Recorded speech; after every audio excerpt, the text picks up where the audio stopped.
कुठल्याही शिवमंदिराच्या समोर आपणास नंदेश्वर महाराजांची दगडाची मूर्ती पाहायला मिळते।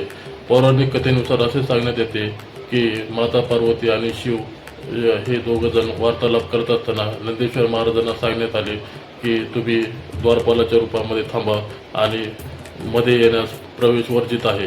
त्यावेळेस एक असुर यांनी नकली वेशभूषा धारण करून शिवमंदिरामध्ये येण्याचा प्रयत्न केला।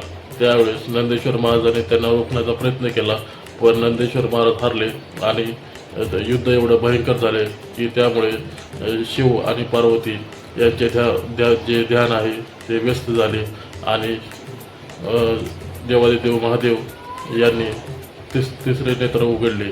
तिसरे नेत्र उघडल्यानंतर त्यांनी नंदेश्वर महाराजांना श्राप दिला की